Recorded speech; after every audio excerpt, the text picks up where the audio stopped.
नमस्कार। BA part third. आज हम अरस्तू के बारे में पढ़ेंगे। अरस्तू जीवन परिचय देखते हैं।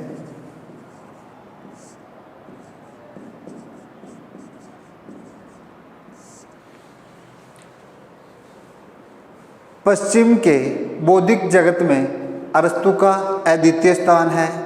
अरस्तू का जन्म 384 ईसा पूर्व में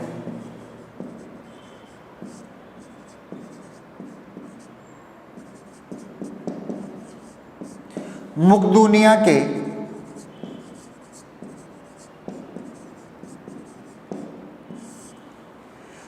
स्टेगिरा नामक स्थान पर हुआ था।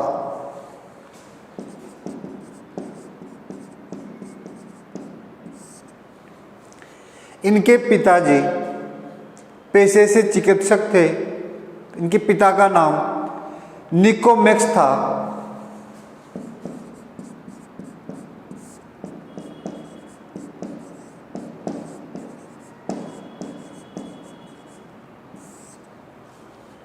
ये पेशे से चिकित्सक थे, इसलिए अरस्तू का लालन पालन एक वैभवपूर्ण तरीके से हुआ था।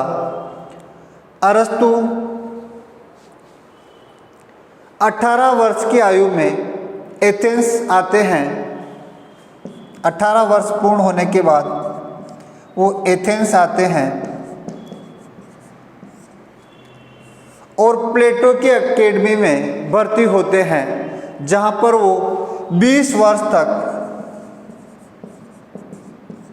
अध्ययन करते हैं। तो अरस्तू के गुरु का नाम क्या है? प्लेटो। यूनान की त्रिमूर्ति है सुकरात, प्लेटो,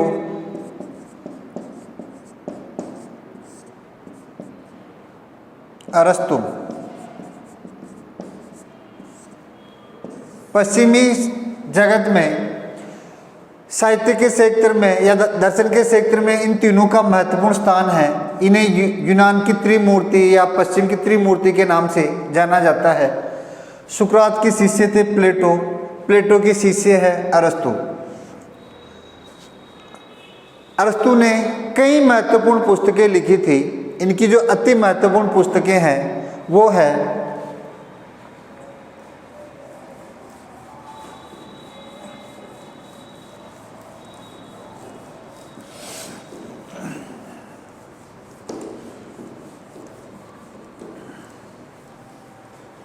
पुस्तकें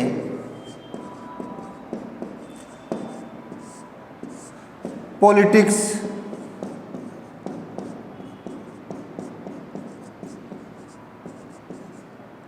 कॉन्स्टिट्यूशन,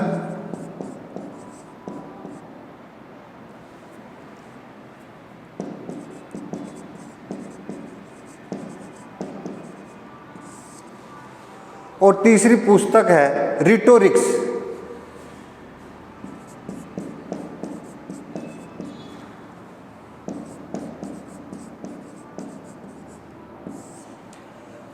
इनके अलावा भी और भी पुस्तकें लिखी, लेकिन अति महत्वपूर्ण पुस्तकें हैं अरस्तू की पॉलिटिक्स, कॉन्स्टिट्यूशन और रिटोरिक्स। अब हम अरस्तू को राजनीति विज्ञान का पिता या राजनीति विज्ञान का जनक कहा जाता है। इनके बारे में अध्ययन करेंगे। अरस्तू राजनीति विज्ञान के जनक।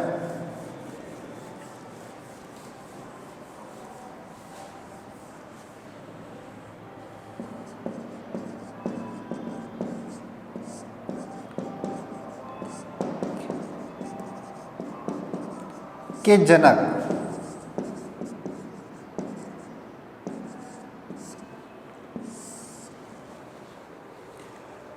अरस्तू से पहले राजनीतिक विचार प्लेटो ने प्रस्तुत किए, लेकिन प्लेटो के जो विचार थे वो आदर्श और कल्पना पर आधारित थे।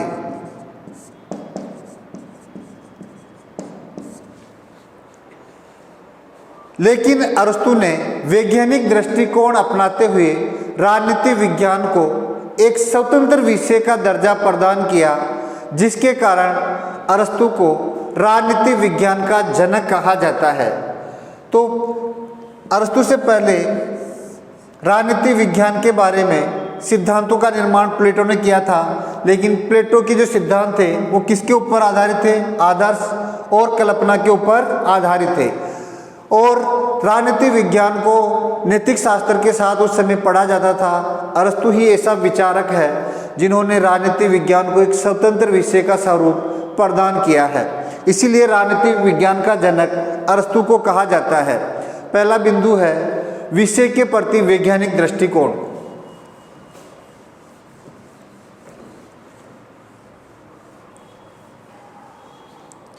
विषय के प्रति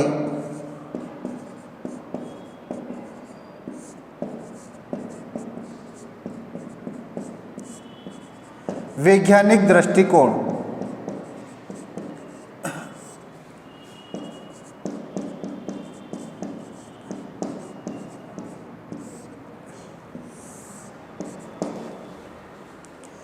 अरस्तु ने अपने ग्रंथ पॉलिटिक्स में जो निष्कर्ष प्रतिपादित किए उनमें वैज्ञानिक और तुलनात्मक पद्धति का सहारा लिया गया। और अरस्तु ने वैज्ञानिक और तुलनात्मक पद्धति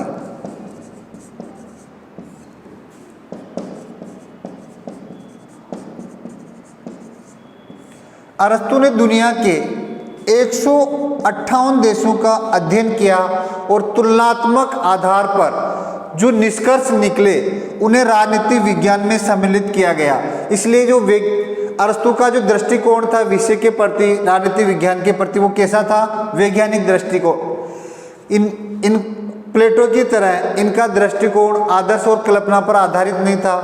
ये वैज्ञानिक पद्धतियों के माध्यम से एक संविधान की दूसरे संविधान से तुलना करके निष्कर्ष निकालते थे और अपने सिद्धांतों को राजनीति विज्ञान में सम्मिलित करते थे। इसलिए विषय के प्रति अरस्तु का जो दृष्टिकोण वो था वो कैसा था? वैज्ञानिक दृष्टिकोण। कल्पना और आदर्श को अरस्तु ने कोई महत्व नहीं दिया। अगला बिंदु है राजनीति विज्ञान को एक स्वतंत्र विषय का स्वरूप प्रदान करना। राजनीति विज्ञान को एक स्वतंत्र विषय का स्वरूप प्रदान करना।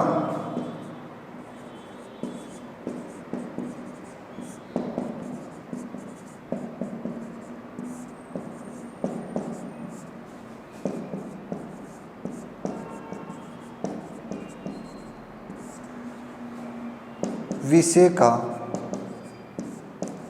स्वरूप प्रदान करना।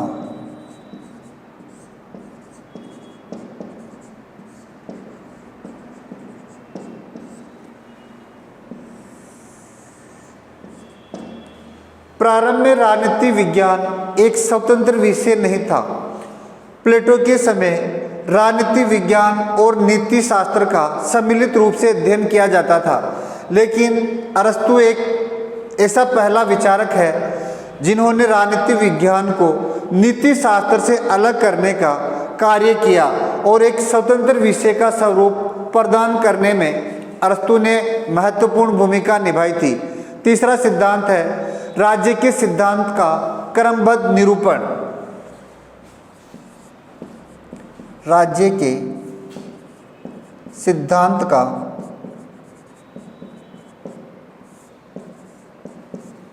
क्रमबद्ध निरूपण।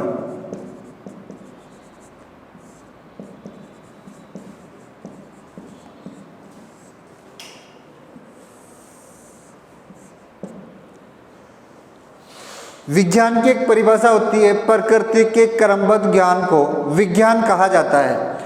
तो अरस्तु ने राजनीतिक विज्ञान को एक विज्ञान का स्वरूप प्रदान करने के लिए जो राजनीतिक सिद्धांत थे उनका क्रमबद्ध तरीके से सिद्धांतों को सम्मिलित किया है, क्रमबद्ध तरीके से अपने विषय में राजनीतिक विचारों को लिया था।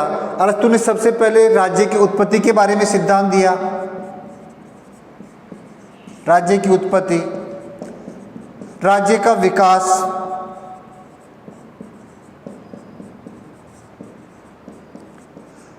राज्य का स्वरूप,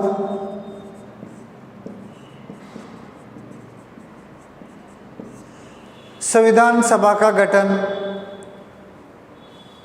व्यवस्थापिका कि कानून निर्माण की प्रक्रिया, कानून की सर्वोच्चता, इस तरह के जो सिद्धांत प्रतिपादित किए अरस्तु ने, वो किस तरीके से किए थे? क्रमबद्ध रूप से, कि किस तरह राज्य की उत्पत्ति हुई, किस तरह उनका विकास हुआ, किस तरह उनका स्वरूप बना, ये सारी चीज़ें राजनीतिक विज्ञान में स्टेप बाय स्टेप देने का कार्य अरस्तु ने किया था।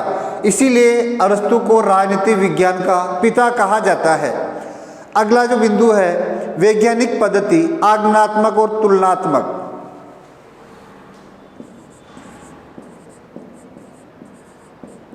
वैज्ञानिक पद्धति,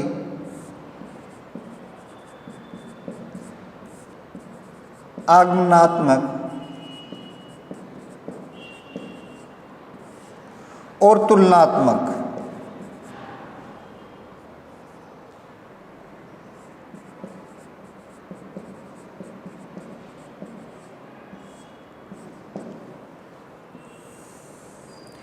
अरस्तु की जो सिद्धांत निर्माण की पद्धतियां थी वो वैज्ञानिक या विज्ञान से संबंधित थी। वहाँ आदर्श और कल्पना जैसे विचारों को अरस्तु महत्व नहीं देते थे। उन्होंने आगमनात्मक और तुलनात्मक पद्धति का सहारा लिया। आगमनात्मक का मतलब होता है विशेष से सामान्य की ओर सिद्धांतों का निर्माण करना, ज्ञात से अज्ञात की ओर आगे बढ़ना। और एक तरह से आगमनात्मक जो पद्धति है ये वैज्ञानिक पद्धति है। इसमें पहले आगमनात्मक पद्धति के अंतर्गत पहले उदाहरण दिए जाते हैं और फिर सिद्धांतों का वर्णन किया जाता है। तो ये जो पद्धति है आगमनात्मक, एक तरीके से वैज्ञानिक पद्धति है और वैज्ञानिक पद्धति के माध्यम से ही अरस्तु ने राजनीतिक विज्ञान में अपने सिद्धांतों का निर्माण किया था। और इसके साथ ही दूसरी पद्धति इन्होंने प्रयोग में ली थी, तुलनात्मक पद्धति। अरस्तु ने एक दुनिया के 158 संविधानों का तुलनात्मक अध्ययन करके अपने राजनीतिक विचारों का निष्कर्ष निकाला था। इसलिए अरस्तु को वैज्ञानिक पद्धति के आधार पर या राजनीतिक विज्ञान में वैज्ञानिक दृष्टिकोण का विकास करने वाला विचारक माना जाता है। अगला बिंदु है कानून की सर्वोच्चता का प्रतिपादन। कानून की सर्वोच्चता का प्रतिपादन।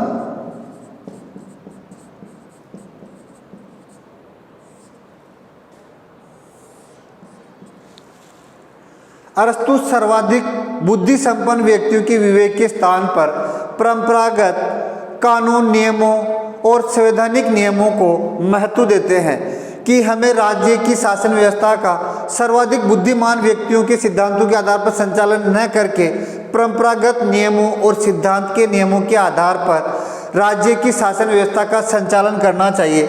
इसलिए अरस्तु ने कानून की सर्वोच्चता का प्रतिपादन किया है। इसीलिए अरस्तु का विश्वास था कि विधि के शासन में, जिसके तहत अरस्तु का संविधानवाद में विश्वास होने के कारण अरस्तु को एक तरह से संविधानवाद का जनक भी कहा गया।